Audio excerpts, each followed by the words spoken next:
Number 10. Kite Man. Kite Man is a character who is often the butt of jokes even in-universe. Why? Well, his supervillain motif is a kite. Not only is that not the most fear-inspiring item, but it also makes one conspicuous and unwieldy, so easy to take down. Most supervillain teams aren't putting in a call to Kite Man, not as a must-have member anyway. But Kite Man got a rebirth update in the form of a tragic backstory and an attempt to rationalize why he picked kites for his mantle. It tries. I'll give it that. His son was killed in the War of Jokes and Riddles, a battle between the Riddler and the Joker. The Riddler poisoned the string on his son's kite. So that made his father, Charles Brown, his father is Charlie Brown, I just fully clued into that, take up the mantle of Kite Man as an acceptance of the ultimate morbid joke that is life. Dark stuff. So Kite Man, yeah, he's not the darkest, most competent villain out there, but he showcases that with some work you can at the very least make a character interesting, and have them factor into bigger plots. Not every villain needs to be on the A-list, you need the D-list, they make the A-list the A-list. Number 9. Stilt Man, debuting in Daredevil number 8 in 1965. He's a villain on stilts, or rather telescopic legs. This is so he can do high-rise heists, and yes, it looks as ridiculous as it sounds. So he's actually counted as an arch foe of Daredevil. Here's the thing, Wilbur Day was always really unsuccessful no matter what he tried, and as we left the Silver Age behind, what most people noted when he came up was he was the villain on stilts. And well, from there his cred was just shortly thrown out the window.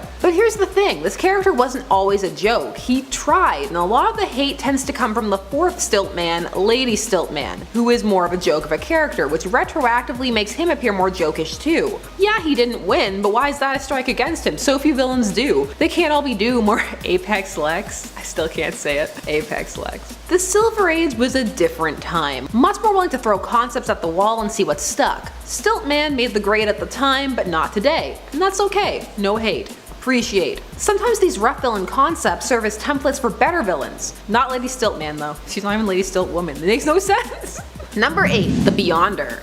The Beyonder is a Marvel cosmic being of seemingly infinite power. He first debuted in Secret Wars number 1 back in 1984. Secret Wars was the incredible successful crossover event that pulled characters from all over, all of the hot teams at the time, and pitted them against a host of villains. It was dramatic, gave the origin for Spidey's black costume, and was made to sell toys. I mention this only because people like to use this as a dig, but if the story is good and people like it, then so what? Lots of things start off with other intentions and grow beyond them. Speaking of beyond, the Beyonder would turn out to be the mastermind of this event, a childlike omnipotent being who was bored. This worked the first time, then Marvel decided to cash in with Secret Wars 2, Electric Boogaloo.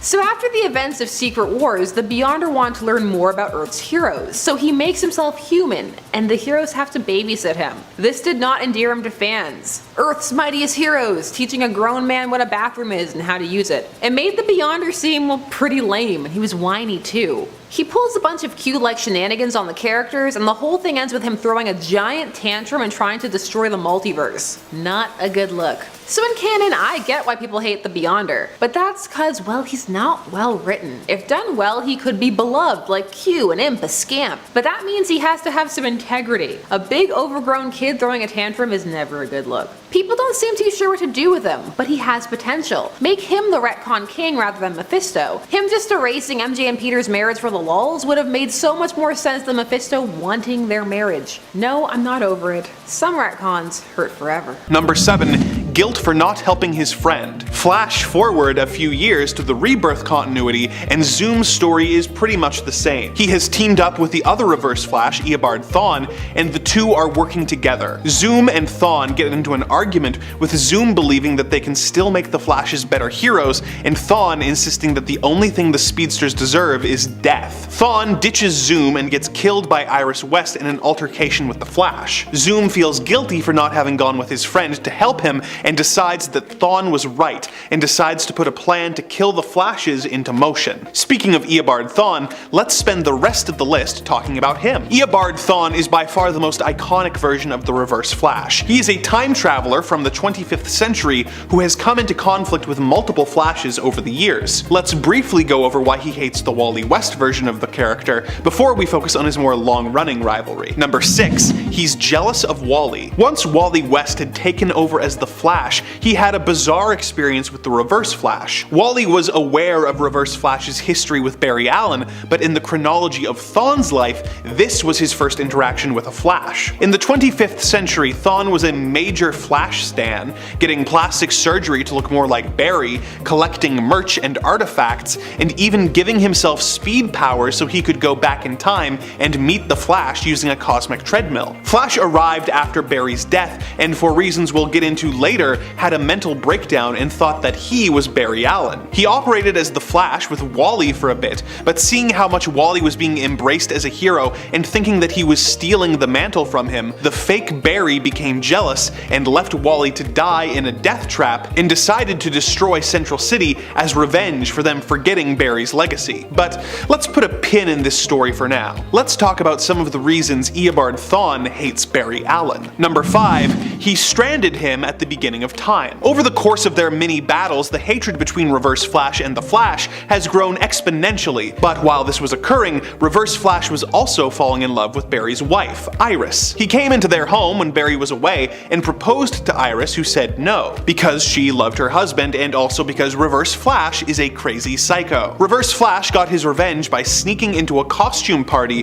where everyone was dressed as superheroes and killed Iris, who was dressed as Batgirl, by vibrating his hand so that it could pass through her skull and he could scramble her brain. Flash figured out Thawne's involvement and fought him in a time machine that was hurtling back through time. Flash fled the machine, leaving Thawne to hurtle towards his doom alone. Thawne was stranded alone in the pre-dinosaur age for 4 years before escaping and vowing revenge on Barry. Number 4. The Flash killed him. Once he got away from his imprisonment at the start of time, Thawne decided to get his revenge by trying to kill another of Barry's love interests. On the day that Barry was set to marry Fiona Webb, Reverse Flash returned and led Flash on a worldwide chase before heading towards the chapel to kill Fiona. Barry stopped him at the last moment by clotheslining him, but broke Thawne's neck in the process, killing him instantly. Thawne was eventually resurrected, but obviously was pretty peeved about the whole getting killed by his archenemy thing, which leads us back to his time travel adventure with Wally West that we talked about earlier. Number 3.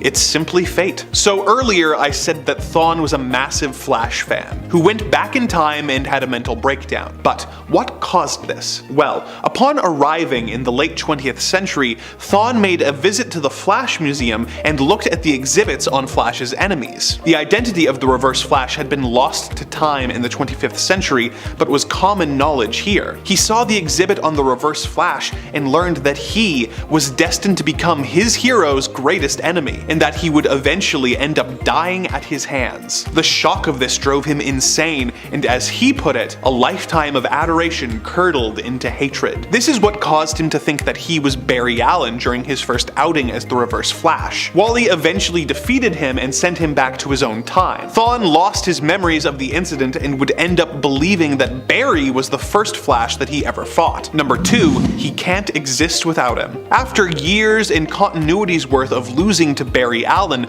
Reverse Flash decided it was time to end this game of cat and mouse. He used his speed to stalk Barry for his entire life, learning everything he could about the hero, eventually discovering Flash's origin. Upon finding the moment where Barry was struck by lightning and doused with chemicals, Thawne decided that he would prevent the chemicals from spilling so that Barry never got his powers and he could be the only Flash who ever existed. Unfortunately for him, this almost caused him to blink out of existence, and he learned how linked they really were. As he himself put it, Barry must come first. He must become the Flash so I can become the Reverse Flash. No, no!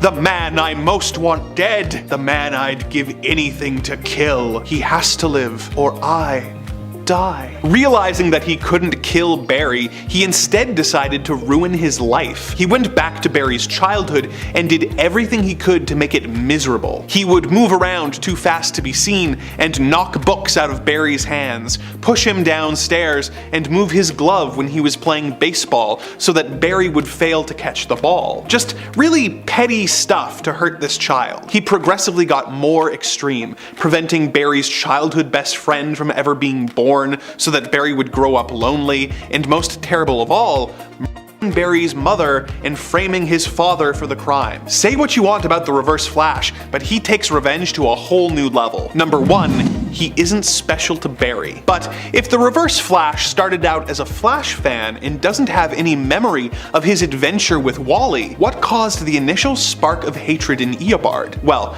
as I mentioned before, Thawne spent a lot of time and money recreating the Flash's powers. He did this so he could become the Flash of the 25th century. Eventually, Barry found himself in the 25th century and became friends with his successor, teaching Thawne that every second is a gift. Barry discovered that the 25th century was actually a peaceful place with no need for superheroes, so Thawne had been creating the problems he was solving in order to be seen as a hero. Flash defeated Thawne and sent him to prison. Thawne made an honest effort to redeem himself and was eventually released, and wanted to show Flash how much progress he had made. He made his yellow Reverse Flash outfit because that's the color all of the Flash's partners had worn, and traveled back in time to see Barry. While in the past, he saw Barry giving Wally a watch as a graduation present with the inscription, "Every second is a gift." He realized that his relationship with Barry wasn't special, and decided to make it his life's mission to ruin Barry's. Despite his hatred, if Flash were to offer to be his friend, he would probably jump at the chance. After all, when Flash asked him why he was so obsessed with invading Barry's life, Thawne responded, "Because it's the only way you'll spend time with me." Number 10. Madame Rouge and the Brotherhood of Evil. This is a weird rivalry that is kind of one-sided. After Madame Rouge joined the Brotherhood of Evil, she was quote-unquote improved upon. Actually, no quotes needed, she really was improved upon. She went from being a talented actress who wore disguises to someone who could stretch her body at will and thereby legitimately shapeshift and change her appearance to imitate another's appearance. The Brain gave her surgery to allow this to happen, but he had also given her surgery to help treat her split personality disorder. The disorder caused her to have a good persona and a villainous persona. The Brain believed he had eliminated her good persona, but it later returned, and under that persona she fell in love with Doom Patrol leader Niles Caulder. Niles worked hard to help Rouge overcome her villainous persona, but eventually that also returned, so feeling betrayed by both groups, who she saw as having manipulated her, trying to eliminate her other personas, she set out to kill off the Brotherhood and ridicule the Doom Patrol. Her plans instead resulted in her killing both groups. Number 9. Harley Quinn and Duella Dent. Both could be considered the Joker's girls. Harley at this point was the Joker's ex-girlfriend, and Duella calls herself the Joker's daughter. When the two were forced to work together on the new Suicide Squad, they continuously bicker and squabble. It's clear that neither likes the other. The hate between these two eventually comes to blows, with Harley trying to punch some sense into Duella, who she thinks is an idiot for wanting to be close to or anything like the Joker. Duella, on the other hand, is just trying to goad Harley, thinking that she is just jealous of her connection to the villain. The fight results in Harley almost killing Duella, showing just how strong the hatred between these two supervillainesses really is. Number 8. The Sinister Six. What's better than one Spider-Man villain taking on Spider-Man? 6 of them! Obviously. That was the thought process behind this gruesome gang when Dr. Octopus first formed them. The original team was formed of Vulture, Electro, Kraven, Mysterio, Sandman, and of course Doc Ock. However, the group would be defeated by Spider-Man and later regroup with some different members, but only to reveal just how dysfunctional they truly were. Sandman had reformed at this time and ended up helping Spider-Man to take down his former teammates. After an attack on Sandman's foster family, Sandman suspected Doc Ock as the culprit, who he thought attacked them in order to get revenge upon Sandman for betraying him last time. This, however, ended up not being true. Sandman rejoined the Sinister Six to exact revenge on Doc Ock, thinking that of course that was true. And it later turned out that the other members were behind the attack on his family to get Sandman to, join them once again against Doc Ock. But Doc Ock was also hoping they'd rejoin and attack him so that he could convince the rest of the Six to join him once again. It's very confusing. After turning Sandman to glass, Doc Ock offered the rest of the team just that. In other words, the Sinister Six work together when it's convenient, but they also kind of can't stand one another, and they definitely don't trust each other, which also usually ends up being their downfall. Number 7. Ronan the Accuser. So before Ronan entered the MCU, he was a complex character in the comics. A villain sometimes, but one who had a lot of depth. And then the MCU came along and apparently they just had to have him. And to be honest, they sort of ruined him. In Captain Marvel, we get to see him more as he is presented in the comics, a Kree accuser who fights for and with the Supreme Intelligence. But Lee Pace is fantastic. What they've decided to do with his character in the cinematic universe is kind of just make him the butt of all the jokes. He has a dance-off with Star-Lord, he makes this face when confronted by Captain Marvel.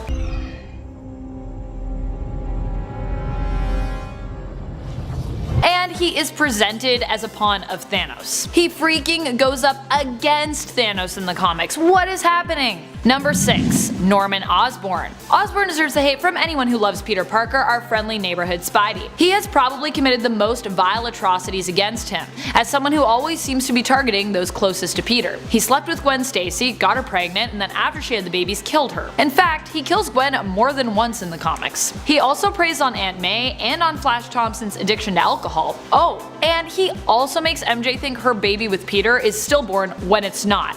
Yeah, and he also kidnaps their baby while they mourn its death.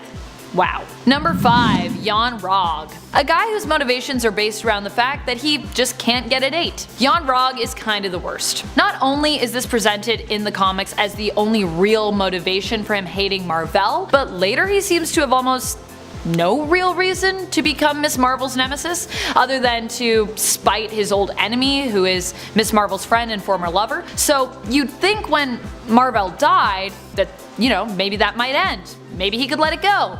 Nope. Apparently, the feud has gotten so great between him and Miss Marvel that even after Mar-Vell's death, when Carol takes up the mantle of Captain Marvel, he decides to build a new Kree city on top of New York, squishing it, just to spite her. He does this as a result as well of the fact that when he calls up the Kree to tell them he has Captain Marvel in his grasp and would like to return home and be rewarded, they basically just roll their eyes at him and hang up on him. So yeah, that's the level of villain he often is. The Kree don't even care.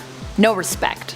Number 4. Black Mask. What would a hated supervillain list be without some of Batman's villains, am I right? Black Mask easily makes the cut for being one of the sickest ones out there. This Batman supervillain is also a nemesis of Catwoman. He goes so far as to kidnap Catwoman's sister Maggie and her husband. He then kills Catwoman's brother-in-law in cold blood in front of Maggie and forces her into cannibalism, making her eat her deceased husband. Ugh. Number 3. Talia. I'm sure no one is surprised about Talia's appearance on this list. This Batman supervillain and sometimes friend and lover is a complex one. While she is often seen as helping Batman in the comics and both sort of have a forbidden love thing going on, Talia has also raped Batman. And as a result of that, she became pregnant, didn't tell Batman, and then years later dropped their son off on his doorstep and was basically just like, he's your problem now. And Damian is often presented as being a problem for Batman, who is not the best at, the dad stuff. Though when your 10-year-old son randomly gets dropped in your lap and has a ton of attitude and is a trained assassin, I don't really know who would be good at dealing with that. Parenting is hard. Number 2. Joker. Where to start with the Joker? There are so many reasons to hate this insane supervillain. He paralyzed Barbara Gordon. He killed Sarah Essen, Commissioner Gordon's second wife. He actually used a baby to disarm her. Yeah, he threw a baby at her to make her drop her gun, knowing that she would catch the baby. He full-on skinned a man. He made Harley insane and gave her major Stockholm syndrome. And he's also tried to kill her a bunch. And if that's not reason enough to hate him, he also killed China. Yeah. When he is Emperor Joker and has the powers of Mr. Mxyzptlk, he shrinks China down and just eats them, cracking awful jokes about eating Chinese food. He killed billions of people there, what? Number 1. Purple Man. Kilgrave uses mind control to get others to do his bidding. He is particularly powerful, though his influence doesn't really work on everyone. Still, as we've already discussed multiple times here at Top 10 Nerd, persuasion powers do not belong to superheroes, and Kilgrave is a perfect example of why that is. He is a serial rapist who uses his powers to his advantage. If you thought he was awful in the Jessica Jones Netflix series, you don't even know. The comic series Alias by Brian Michael Bendis also does a great job of exploring a similar journey for Jones via the comics, so if you'd rather read than watch to learn more, I'd recommend checking that out. But beyond the crimes we see him commit in that storyline, he also often impregnates his victims, and in 2014, we saw him round up his purple children in the comics, who have inherited his powers, and then he turns them into sort of little troop of supervillain kids. Carnage and Joker. When it comes to Marvel and DC villain crossovers, many of you will probably first think of Joker's adversarial relationship with the Red Skull, but that one's been talked about a lot, and I'm also trying to limit the number of Joker entries on the list, so I'd rather talk about Joker's relationship with another Marvel villain, Cletus Cassidy,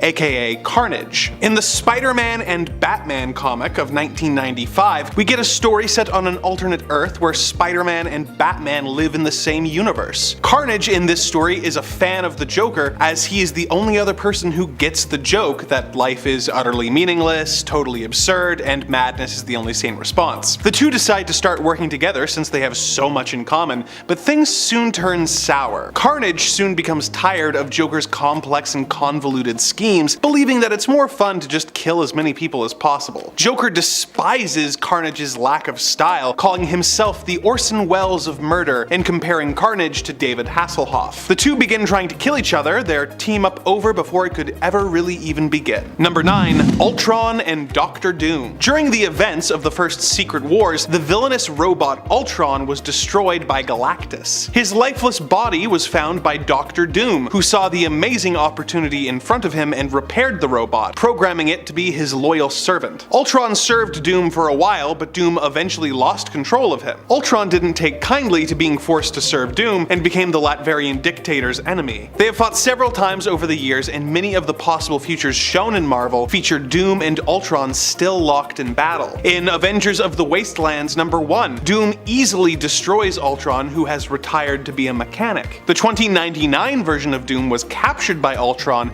and even teamed up with the Savage Avengers in order to get a chance to destroy his old enemy, showing that no matter what the timeline, these two simply will not get along. Number 8. Killer Croc and Bane. During the infamous Nightfall arc, Bane enacted a plan to break Batman and take over Gotham City. While his plan is in progress, he sees Killer Croc on a rampage on the news. He finds out that Croc had attempted a similar plan and had come pretty close to taking out Batman. So, Bane decides that he should fight Croc in order to prove his worthiness. He attacks Croc and easily breaks his arm and beats him to a pulp. This leads to Croc hating Bane and vowing revenge, eventually tracking Bane to the sewers and attacking him, even ignoring a tied-up Robin, favoring his revenge match over taking out one of Batman's allies. Bane beats Croc again without too much trouble, which only solidified Croc's hatred for the Venom-enhanced villain. Number 7. Nemesis. Speaking of writing messing up a character, Nemesis from Mark Millar's series of the same name is one of these characters. Nemesis as a series as a whole is polarizing for many people. People tend to love it or hate it. It goes hard, and either you'll think, wow, cool, or that's ridiculous, he rigged a womb to collapse. His design is really good though. It screams arrogance, a pure white costume. So Nemesis is this in-canon amazing god-tier supervillain. He planned it 8 years ago type stuff, but his whole thing is his mission to take down a protagonist for arresting his father. He's destroying his life, but then the reveal happens and it turns out that while his motivation was a lie. I won't tell you how, but it really takes the wind out of everything and made many readers hate him. The thing is, take this moment out and Nemesis is still incredibly credible and dangerous, and one of those characters who frankly deserved a better story to be a part of. There's this crossover cover art of him fighting Mark Millar's Superior, and I always go, ugh, if only. This would have been so cool. Superior is like a really depressing take on Shazam that I'm 100% here for. Number 6. Cheetah. Cheetah gets made fun of all the time, mostly by people who don't read Wonder Woman or have only seen some of her more provocative or silly designs. But all versions of Cheetah have been a threat, and the modern iteration is rather tragic. Rebirth has revamped the third Cheetah's origin, this being Barbara and Minerva. This new origin sets up Diana and Minerva as friends after she is sent to the island to translate the Amazonian language. In this, she ends up becoming Cheetah by accident and not out of selfish gain, but out of manipulation at the hands of others. All of this retconning, why? Well, to get away from her turning into Cheetah the first time because she wasn't a virgin when the ritual was performed. It's all kind of a convoluted way to get out of that if you ask me. But it gives good pathos for Diana and one of her non-god villains. She doesn't have too much of that. But Minerva would end up embracing being Cheetah anyway. Cheetah is more than the furry lover's dream character. She has a lot going on no matter what backstory you go with. Number 5. Signal Man. Taking us back to the Silver Age with Batman Volume 1 number 112 in 1957. Signal Man was Phil Cobb, who started off in-universe trying to prove himself. No one took him seriously, but then he noticed that modern society was relegated by signs and signals, so he decided to disrupt them and became the Signal Man. So his costume is ridiculous, but this concept sounds sillier than it actually is. Think about it. You're gonna cross the street. The light is green, but on both sides. Boom, accident. He trapped Batman inside the bat signal. That's credible. You can get creative with this, just like Calendar Man, but you have to work at it. Signal Man could do with some revamping, that's for sure. But is he worth the energy to hate? In universe, he's hated for being lame, which I mean, fair enough in a world of Jokers and Mr. Freezes, but still, that's part of what keeps living in Gotham interesting. isn't it?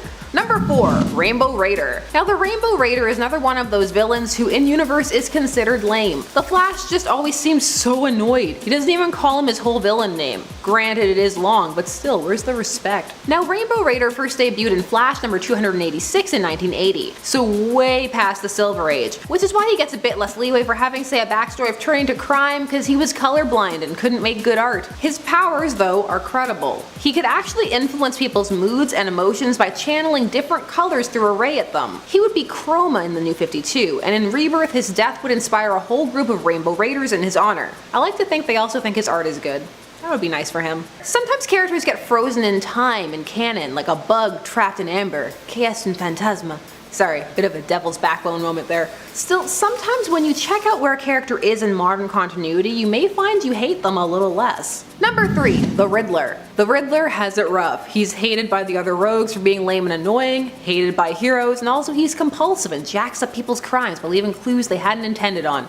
Yeah. He's also hated for having lame or annoying riddles by in-canon characters and fans. Lately the Riddler's been getting a whole lot of airplay and well more appreciation outside of canon for being involved in some cool games and by people who enjoyed that hush twist. However, the Riddler, even without a Lazarus Pit boost or Gotham-ending event, deserves more credit and less hate. He's clever, and while the riddles being lame, how many cool riddles are there? Really what is cool is how hard his puzzles make Batman work, and that he presents a different kind of challenge that isn't just go here beat up this guy. With the Riddler, Batman gets to be a detective. The Riddler is also different, and it's A-list in recognition if not skill level. Riddle me this. I got nothing, I just wanted to say that. Also, the voice of the Riddler in Batman the Animated Series played Lionel Luthor on Smallville and Thaddeus Silva's dad in Shazam. Fun fact. Number 2, Paste Pot Pete. He appeared as such in Strange Tales number 104 back in 1963, and would later change his name to the Trapster for, well, obvious reasons. Who is going to be menaced by someone calling themselves Paste Pot Pete?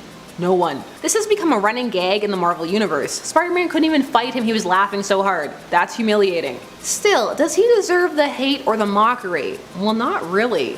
He's quite a competent threat. Make fun of Paste all you like, it's not funny to the people on the plane he took down using it. He nearly killed the Human Torch. Changing his name to the Trapster in an attempt to be more menacing is deserved. People like to laugh at the name, but could you fight your way through a hardening thick pile of goo? I think not. Norman Osborn doesn't hire just anybody to kill for him. And our number 1, Magneto. So Magneto has a lot of people who hate him in universe, and he is a terrorist and has done a lot of damage, so it makes complete sense. The thing is, Magneto can't exactly be called paranoid. He's been proven right numerous times. It's not surprising that Cyclops and others have joined him in the past. Magneto is an interesting case, because if one agrees with his message, behind all the violence etc, then do they really hate him? Or are they just not willing to be that extreme? Go to one of those online nerdy retailers and I bet your bottom dollar there'll be more than one Magneto was right shirt there. Some really feel that way, and for them, no, Magneto does not deserve the hate he gets. He's so popular at this point few would even consider him hated, which makes him a good pick for number 1.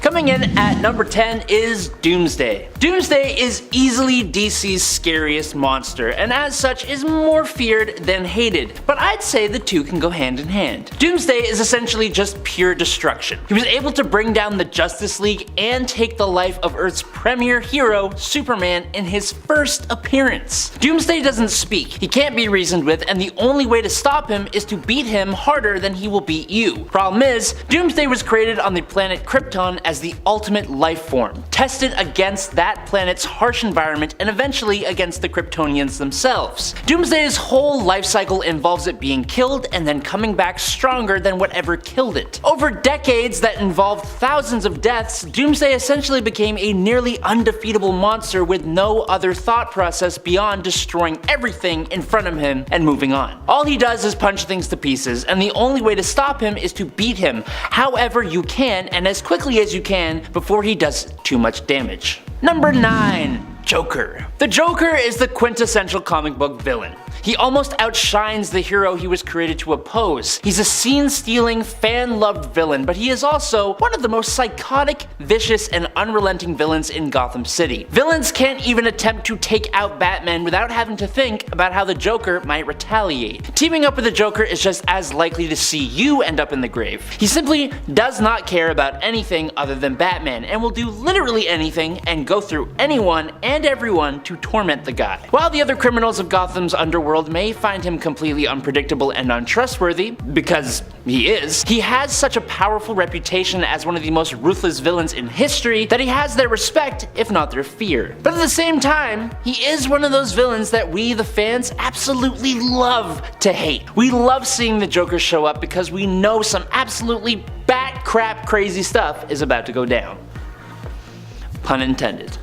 Number 8. Mephisto. If you are a ruler of hell, you don't really need to worry about whether people like you, and honestly, it's probably way better for you if they hate you. You don't owe anyone anything, so it's not surprising that Mephisto is not really a well-liked individual in Marvel Comics. His whole shtick is manipulation, and he does it well, tricking people into doing things they would never normally do when they are at their absolute lowest. He has caused a whole boatload of horrible things in Marvel Comics, from the erasing of Peter Parker and Mary Jane Watson's marriage, the creation of Green Goblin and capturing the soul of Dr. Doom's mom, Cynthia Von Doom, to being a major villain for the Silver Surfer, Thor Odin's son, and every single iteration of the Avengers throughout history. But while he plays a villain role, other villains aren't immune to his manipulations either, and so it's pretty easy to say that when anyone has a run-in with Mephisto, you won't see a very big smile on their face. Number 7. Ulysses Claw and Killmonger. While these two may have less of a beef in the comics, if they really have one at all there, they have a big beef in the Marvel Cinematic Universe. Hence the difference between the spelling of Claw here. In the film Black Panther, the two appear to be working together, and Claw does not really seem to know who Eric is. He simply thinks that they are allied villains who both want the vibranium and wealth of Wakanda, when really Eric is N'Jadaka, a former Wakandan who was abandoned and left in America after the death of his father. Killmonger shows distaste for Ulysses' crude ways, and for the fact that he is a mercenary and arms dealer who is willing to exploit Wakanda and take advantage of Killmonger's people. Eric therefore has no qualms with eventually betraying and killing Claw and using him as a means to regain the favor of the court back in Wakanda, revealing the deceased T'Chaka's dark secrets and fights to take the throne from King T'Challa, so that he can finish his father's work of trying to liberate people of African descent all over the world, using of course the weapons and wealth of Wakanda.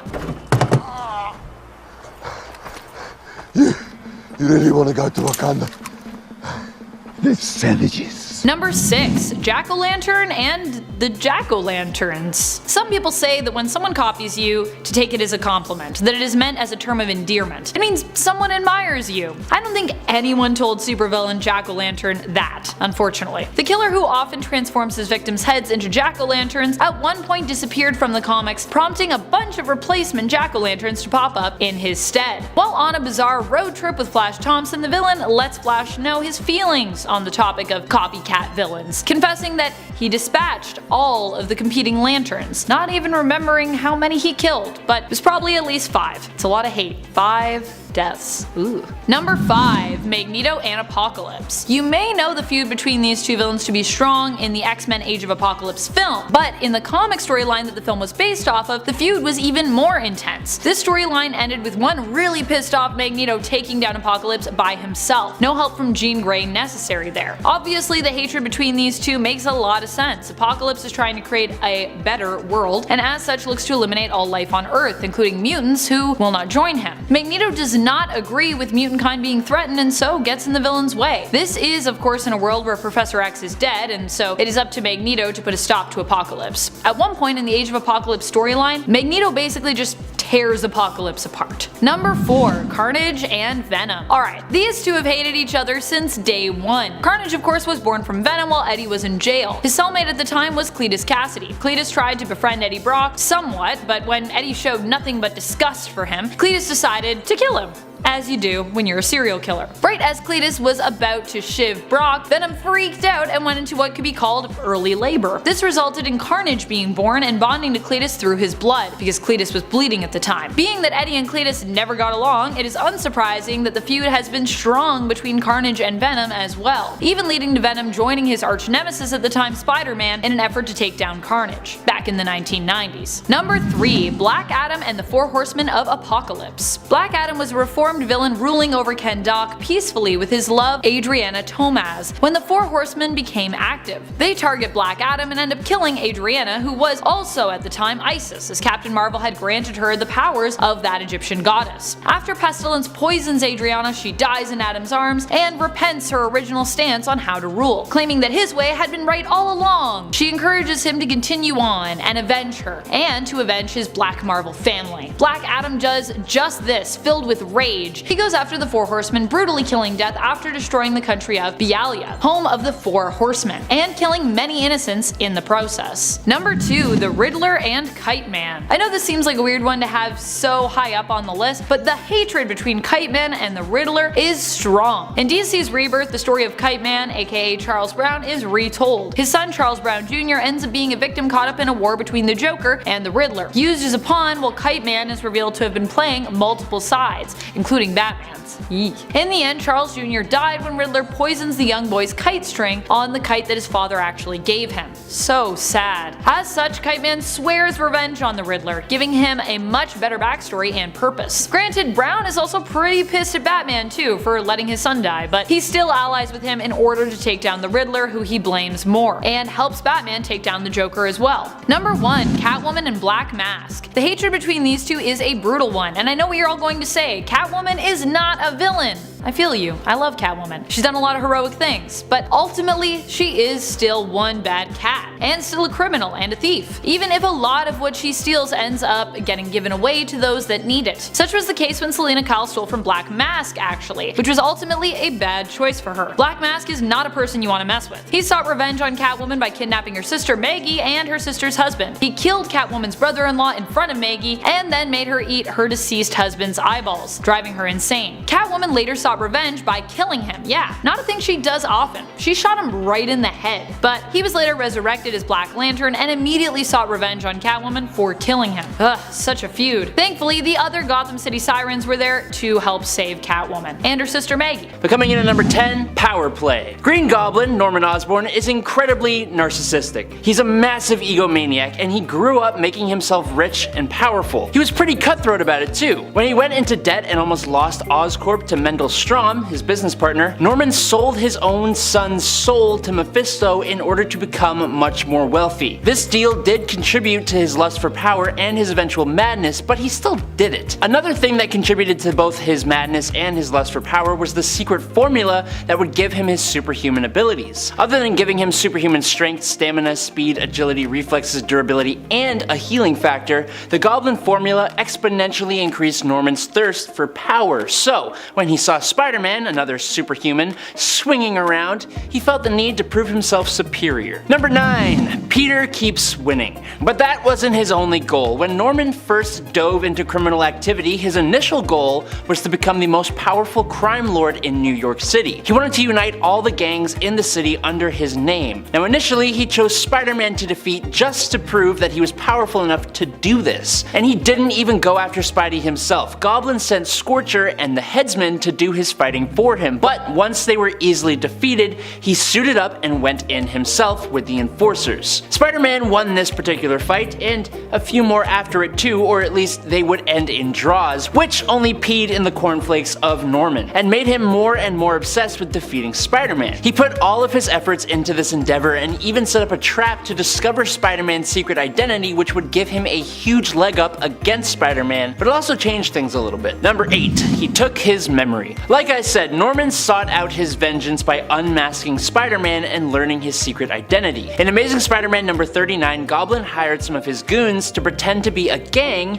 and when Spider-Man came in to save the day, like he always does, these goons sprayed the hero with a gas that knocked out his spider sense. Now, Norman could follow Spider-Man without being detected, which he does, and discovers that his greatest enemy is Peter Parker, the friend of his son, Harry Osborn. After capturing Spider-Man and villain monologuing and revealing his own identity, motives, and backstory, since this is the first time we, the readers, learn that Norman is the Goblin, a fight breaks out between Norman and Peter, one that ends in Peter knocking Norman into a bunch of live electrical wires, then knock him out cold, and erase his memory. Unfortunately, this only split Norman from his goblin persona, which had become a separate entity in his own mind. Number 7. Gorilla Grodd and Deathstroke. This feud began in Titans number 11, when Slade Wilson's ex-wife Addie Kane was kidnapped by Vandal Savage, causing Deathstroke to try and rescue her. He found her being held at knife point by Gorilla Grodd, who took the opportunity to cut her throat in front of him. This, of course, made Deathstroke swear revenge on Grodd, and when he was hired by Blockbuster, the Nightwing villain, not the movie store, to go to Gorilla City to find him a new heart in the Birds of Prey Hostage Heart arc, Deathstroke took the opportunity to go rogue. He ditched the other members of his team and tore a path of destruction through the jungle, searching for Grodd. In the end, Grodd got away and Deathstroke was unable to avenge his wife. In the current DC continuity, Slade's wife is alive and well, so he and Grodd really have no beef. But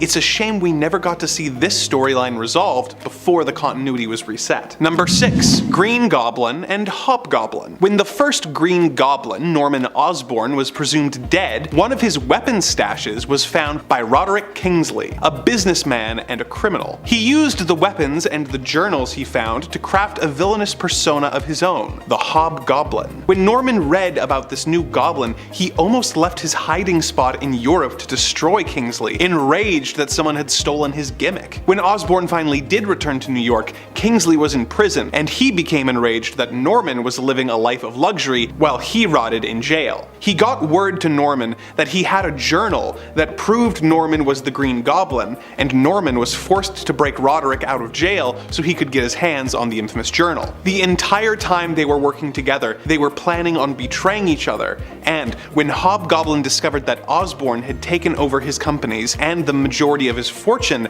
the two psychos did battle, each intending to destroy the other. In the years since, the two have come to blows a few different times, never being able to bury their hatred for each other. Number 5. Lex Luthor and General Zod. Lex Luthor has hated Superman for a variety of reasons over the years. In the classic Superman stories, he held Superman responsible for making him bald. In others, he felt that Superman humiliated him at their first meeting. Sometimes it's narcissism, making him hate anyone who is more beloved than him, and often it is because he believes that Kryptonians make humanity weak and compliant. He hates Superman because he is an alien god who he doesn't trust, which is why it shouldn't be surprising that Lex also hates the Kryptonian General Zod. In the Last Son of Krypton arc, General Zod comes to Metropolis and takes it over, capturing the Justice League and banishing Superman to the Phantom Zone. Now, Lex isn't the type to allow some filthy alien to take over his hometown, and also sensing an opportunity to be seen as the city's savior, he assembles a team to defeat Zod and his men and send them back to the Phantom Zone. He is so intent on getting rid of Zod that when Superman returns, Lex even teams up with the Man of Steel to save the city, retaking the Fortress of Solitude by his side. Of course, he eventually tries to betray Superman, but he was smart enough to know Zod was the priority. Number 4. Joker and Bane. In another of Bane's plans to break Batman, he took over the city and held Alfred the Butler hostage. When Robin tried to get into Gotham, he was captured, and Bane broke Alfred's neck in front of the Boy Wonder, killing the Butler. This, of course, earned him hatred from Batman, Robin, and the entire Bat family, but also someone rather unexpected, the Joker. In the first issue of Joker Warzone, the Clown Prince of Crime breaks into Arkham Asylum, where Bane is hooked up to a machine that is draining him of his venom. Joker lets Bane know that he is angry because Alfred was Bruce's last parental figure, and that hurting him would have hurt Batman more than anything else. And Bane chose to kill him in front of Robin instead of Batman. Joker hates Bane for wasting the best weapon that could ever be used against the Bat. Joker calls Bane pathetic and vows that someday, when he least expects it, he will kill him. Number 3. Red Hulk and the Abomination. Thunderbolt Ross has been a longtime enemy of the Hulk, and was certainly an antagonist to the Green Goliath, but wasn't much of an outright villain. I mean, sure, he did try to shoot Bruce Banner on his wedding day, but these things happen. He did eventually become more villainous after the villain villain known as the Abomination killed his daughter, Betty. Around this same time, the Hulk was sent off-planet by the Illuminati, and Ross felt like he had no purpose until he was approached by the villain group, the Intelligentsia. They offered him the means to have gamma powers if he agreed to work for them. He agreed and was transformed into the Red Hulk, a villainous variation on the original. He wasted no time in hunting down the Abomination, finding him in a small Russian village, and attacking him, beating him to a pulp for what he did to Betty. The fight resulted in the village and all of its inhabitants being killed, but Ross didn't care, and even ended the fight by shooting and killing Blonsky with a gamma pistol. Ross eventually left the Intelligentsia and operates in a bit more of a gray area now, but his final confrontation with Abomination stands out as a fun start to his career as a Hulk. Number 2. Venom and Carnage. After Eddie Brock was put in jail, he was made cellmates with notorious mass murderer Cletus Cassidy. The two did not get along, with Eddie despising Cletus for his twisted history and worldview, and Eddie decided to brutally beat him several times while they were imprisoned together. Cletus planned to murder Brock one night, but was interrupted when the Venom symbiote broke Eddie out of jail. The symbiote was pregnant and gave birth to the Carnage symbiote that bonded with Cletus, creating a villain that was even more powerful than Spider-Man and Venom. Venom, although a murderous villain at this point in his history, was extremely reverent to innocent lives and hated Carnage so much that he even teamed up with Spider-Man, his arch-enemy, to help the webbed wall-crawler take out Cletus and his symbiote. Venom is now more of an anti-hero than villain, but his rivalry with Carnage has been a consistent element of the character to this very day. Number 1. Magneto and the Red Skull. Magneto was a Jewish man who lost his entire family and was sent to Auschwitz by the Germans during World War II. The Red Skull was a high-ranking member of the National Socialist German Workers' Party, whose more commonly used name I'm not allowed to say on this channel, so it makes sense that Magneto would really hate the Red Skull's guts. We witnessed this in Captain America number 367, when the Red Skull was suddenly attacked in his office by the Master of Magnetism. Magneto demanded to know if Red Skull was the same Red Skull who was operating during World War II. Upon Red Skull's confirmation that he was the same man, Magneto informed him that he had sworn revenge against anyone who had been involved with the German army in World War II. Seemingly unable to read the room, Red Skull decides that this is the moment to pull a "we're not so different, you and I," and points out that Magneto's willingness to kill humans, who he considers inferior to mutants, in order to further the advancement of his people, who he considers a master race, makes him pretty hypocritical. Magneto is not a fan of this admittedly kinda valid point, and responds by capturing Red Skull and locking him in a bomb shelter all alone with no means of escape and nothing to survive on but 10 gallons of water. Magneto tells Red Skull that he wants to make him suffer as he made others suffer during the war, and that he is going to wish that he had killed him. He then leaves him to his fate, alone in the dark. Let's start our list with the most recent Reverse Flash, Daniel West.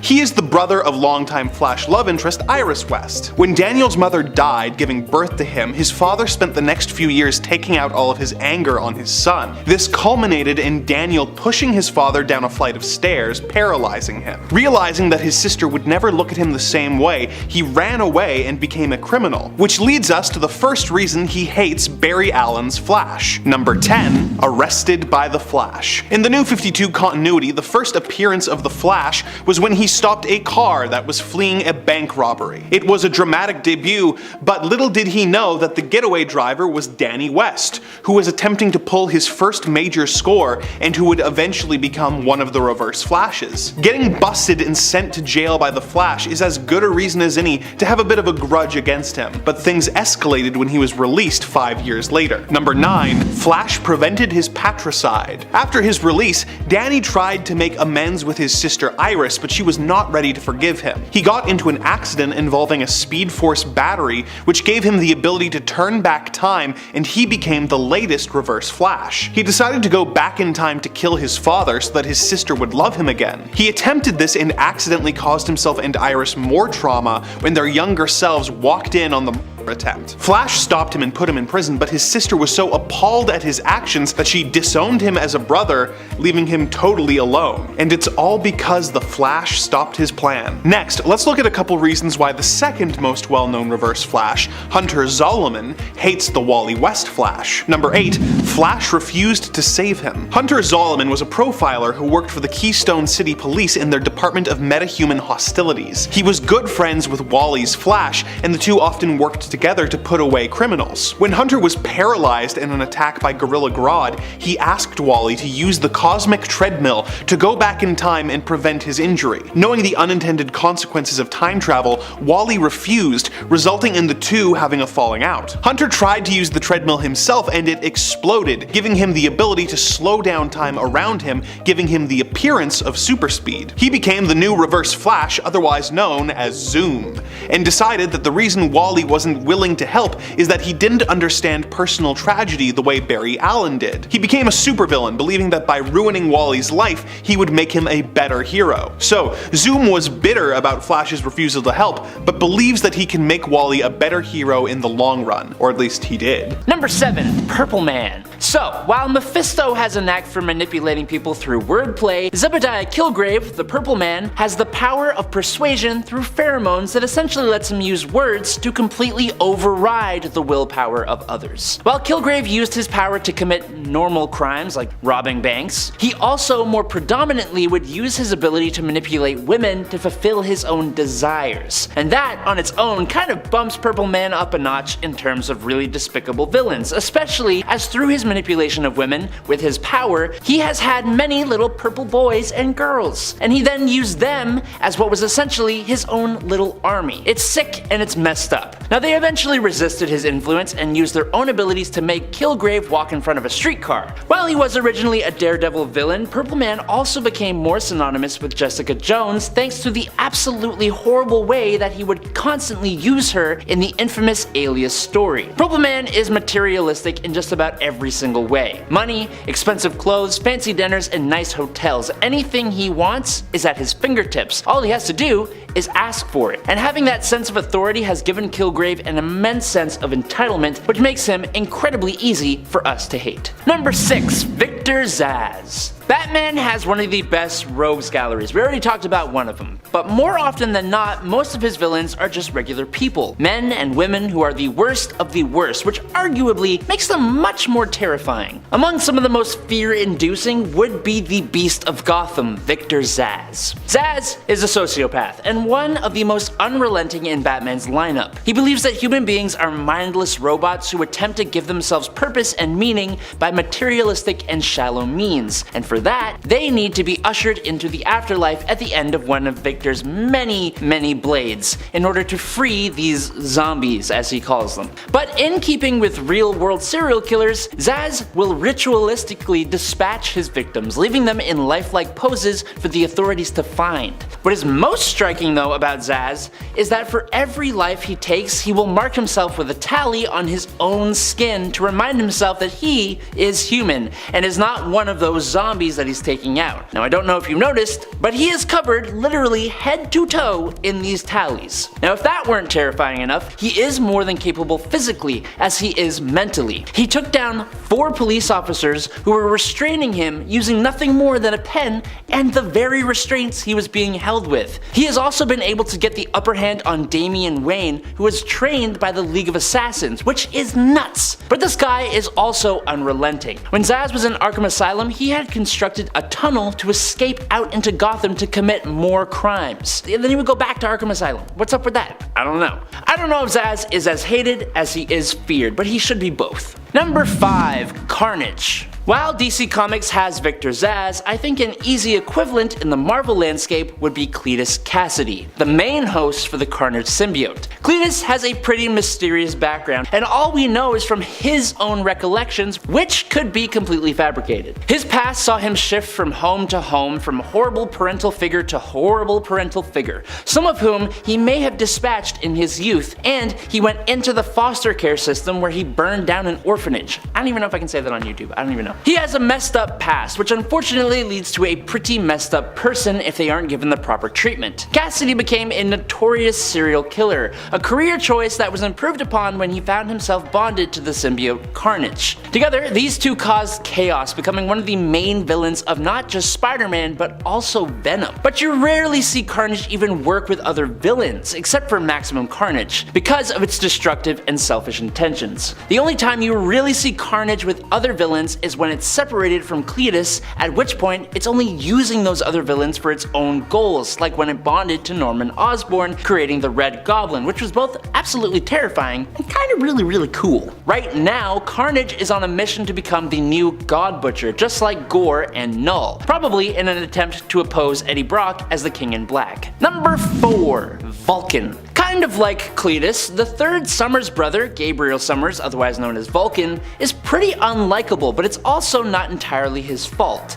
Gabriel has been used by multiple different parties since his birth. His mother, Catherine Summers, had her life taken by the Shi'ar Emperor Deacon, or however he wants to pronounce it, but I guess I'm just going with that one, as a punishment for his father, Christopher Summers' actions. The Shi'ar took Gabriel and artificially aged him up and used him back on Earth. So, he was robbed of his childhood, which essentially meant that Vulcan has a tendency to act like a huge brat sometimes. After being saved by Moira McTaggart, Vulcan was drafted onto a team of X-Men that perished at the hands of Krakoa. Professor X then wiped everyone's mind of this team of X-Men, which was incredibly messed up. Now, because Vulcan absorbed the energies of his teammates, he was able to survive, but after coming back and fighting the X-Men and Xavier for some understandable vengeance, Gabriel took off into space and essentially took control of the Shi'ar Empire, marrying the black sheep of the Shi'ar royal family and using his massive power to beat the Royal Guard and take the life of Deacon. He then had huge run-ins with other galactic empires as he tried to extend the Shi'ar's reach. While he eventually returned to Earth and seemed to be chill for a little while, he went back down the path of villainy, and now he is being constantly used by Abigail Brand. So essentially, Vulcan, while sympathetic, is a huge unstable jerk who is constantly used by people he should be able to completely obliterate, and he not only ticked off the X-Men and Earth's heroes on multiple occasions, but also whole intergalactic empires. Number 3. Omega Red. During the Cold War, the mutant known as Arkady Rossovich was forced into a Soviet version of the Weapon X program in order to become a Russian super soldier. Arkady's mutant powers were both a healing factor like Wolverine and Sabretooth, and a unique ability known as Death Spores. Arkady could produce spores from his body that essentially killed people, and he did this a lot, basically becoming a serial killer but in ways that were incredibly brutal. This put him into the ranks of some of the most despicable villains around, but once he was captured by the KGB and placed into the program I talked about before, he was given cybernetic enhancements and tentacles controlled by his mind, all made out of carbonadium, a metal that was more malleable than and almost as strong as adamantium. These enhancements made Arkady a much more capable killer, but the carbonadium was also incredibly toxic, to the point that without a synthesizer, Omega Red would need to drain the life force of another person once every single day using his tentacles in order to survive. The quest for a carbonadium synthesizer led him into conflict with Wolverine, becoming one of the main members of his rogues gallery, and those guys are usually the worst of the worst. Number 2. Sabretooth. While we're on the topic of Wolverine's villains, it would be utterly stupid to not mention his number 1 rival, Sabretooth. Victor Creed seems to be bad simply because he enjoys it. As a kid, he took the life of his older brother Luther over a piece of pie, and he was absolutely ruthless to his younger brother Saul, who he would make a habit of putting a beat down on, particularly on Saul's birthday. When his mutant powers manifested, it only made bringing harm to others even easier for him. He eventually took out his own father before going on a rampage through 3 Canadian provinces at just 13 years old. He would become a bit of a wanderer through his life, moving from different careers that allowed him to take advantage of his power in order to spill blood. He eventually turned his savagery towards Wolverine, who has taken the life of Saul. Sabretooth, in a really sick way, replaced Saul, his younger brother, with Wolverine, making it his goal to make Wolverine's life absolute hell, especially on Wolverine's birthday. He would beat Wolverine to within an inch of his life, and anyone Wolverine welcomed into his life, like those he would fall in love with, became Victor's newest victims. When he was forced into Weapon X alongside Wolverine, he became even more of a killing machine, and from there he basically became the muscle, claws, and teeth for many other villains. Not only is Sabretooth incredibly savage and insanely ruthless, but he's also just a mad dog used by the worst of the worst. And finally, in at number 1, it's Red Skull. For most on this list, they are hated for their savagery, the fear they induce, or how they despicably abuse their power. For Red Skull, it's very easy to acknowledge why he is incredibly hated. Johann Schmidt-Edlind himself became the poster boy for and actively continues to support one of the most famously infamous groups in world history. They are so bad that I literally can't even say their or their leader's name on YouTube without getting demonetized. If you have been in any history class that has ever talked about World War II, then you know who we are talking about. For this reason, the Red Skull is hated even among other villains. Magneto has famously trapped Skull in a bunker with no light and just 10 jugs of water for his past. The Joker, a villain from a completely different publisher who is on this list, has attacked the Red Skull for his involvement in World War II. The other thing about Skull is that he is the adversary for one of the most respected heroes in Marvel Comics, Captain America, the hero that even villains will listen to. It only makes sense that the adversary for Cap would be one of the most despicable and hated villains in the Marvel Universe. Number 10, Doctor Doom. As much as I personally love Doctor Doom as a villain, he has done a slew of messed up things. And I don't just mean in the way of terrorizing the Fantastic Four and wanting to take over the world. His goals for world domination may even be super noble. However, the way he goes about it is usually all wrong. When he rules Latveria, the place is peaceful, but he also uses mind-controlling dragon tattoos. He also can be seen invoking a historical and old sovereign right in his land of droit de seigneur. If you are unfamiliar with this, it is something that real-life supervillain Roman Emperor Caligula also did. The right to take any woman's first night with her betrothed for yourself. Dr. Doom's interpretation of this law is even worse. He can sleep with any woman of Latveria at any time he wants. Ugh. Number 9, Lizard. While I usually feel pity for Dr. Connors, he's kind of a two-bit villain. His premise of being a doctor and scientist who works hard to grow back his lost appendage makes sense, but when he turns villain, his plans are rather, lackluster. Granted, you can interpret this as his animal mind taking over, but the idea of a brilliant man who turns into a dumb animal who is often defeated is just not very interesting. In Sony's The Amazing Spider-Man franchise, his plan is to transform the whole city into lizards. Why?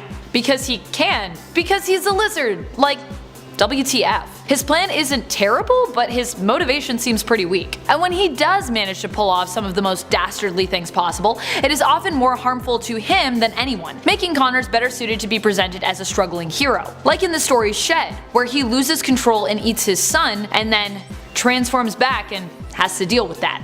Wow. Number 8, Morlun and the Inheritors. So a lot of people are not huge fans of Morlun and the Inheritors, especially in regards to their return in the Spider-Geddon arc. And I get it. People felt like Morlun was a stronger villain without the Inheritors, and the Great Web, and all of it. I mean, sure, vampires can be cool. Morlun is terrifying and intimidating, but then you had to go in and bring like a whole family and just make it about the fact that they just want to devour spider totems because they're hungry? Like, I get it. We have Galactus, Devourer of Worlds, and he is a villain who is enjoyed by the masses, but he also devours like whole worlds, not just alternate versions of Spider-Man. Beyond that, Morlun is cheesy. He and his family, who let's be honest, look like they belong at a steampunk convention. If we're going steampunk, Lady Spider can come out to play, but let's leave the Inheritors at home, shall we? Number 7, Sun. As mentioned in Amazing Spider-Man number 39, Spider-Man learned that Goblin was Norman Osborn, the father of his close friend, Harry Osborn. Now, before, Norman didn't know who Peter really was, but over time, these two get to learn more about each other,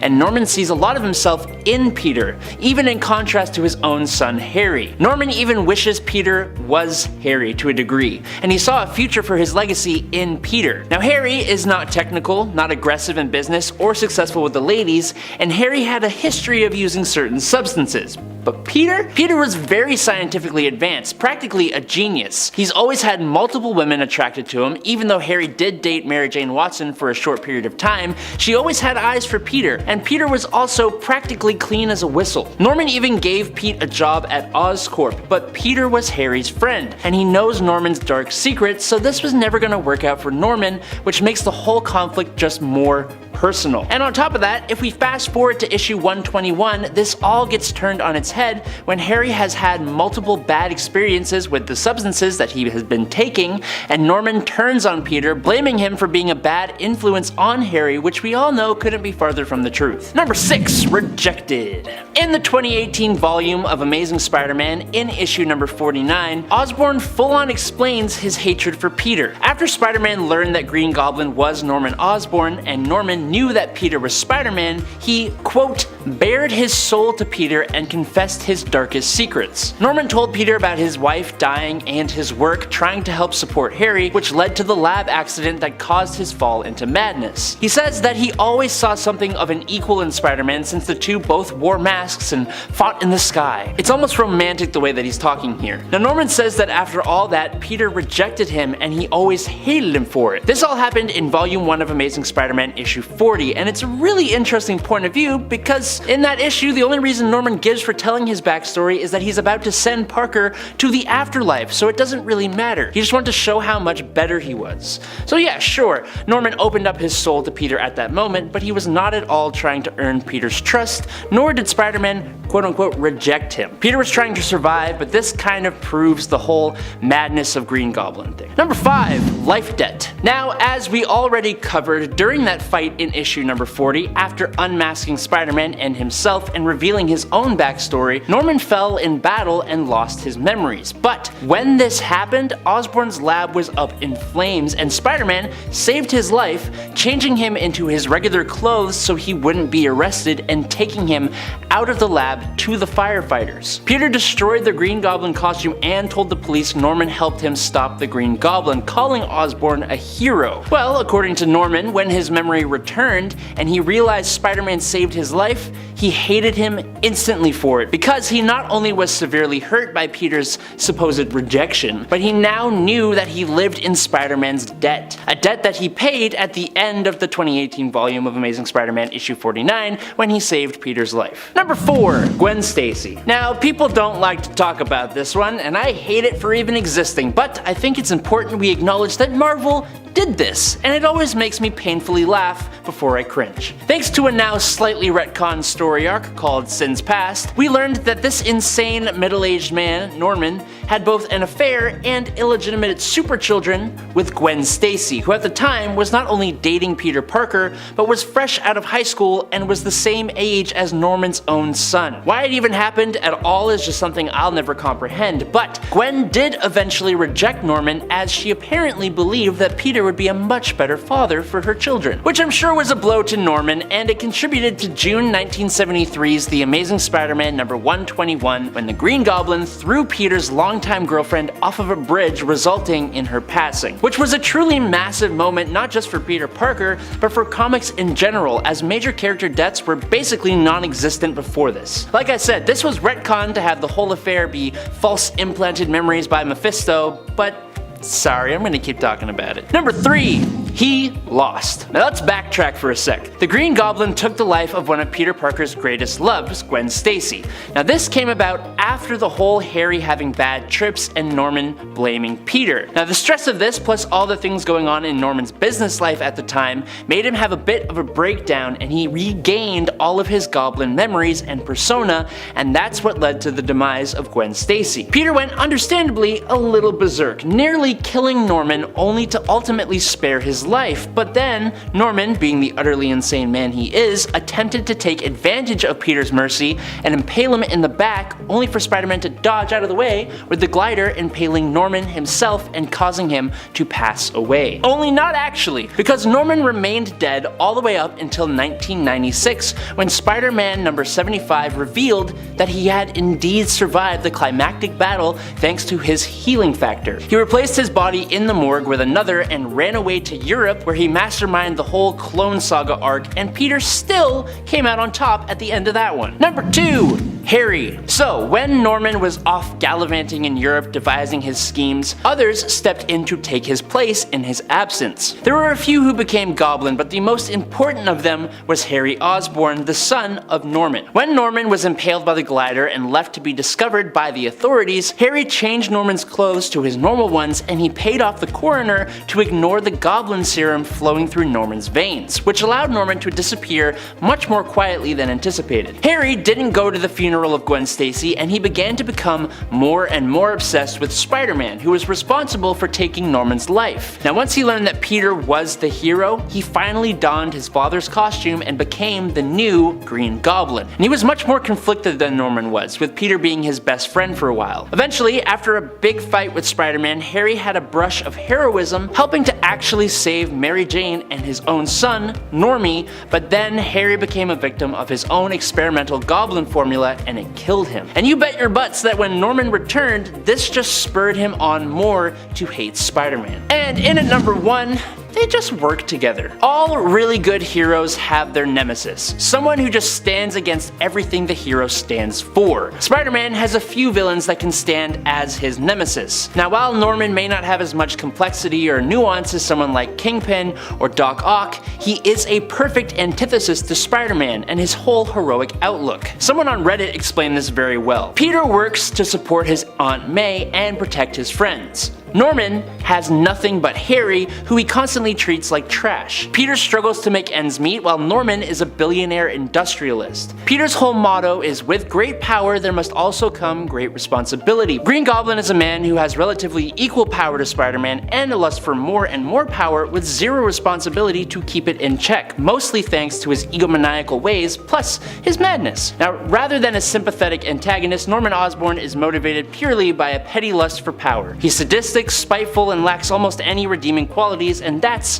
what makes him the best Spider-Man villain.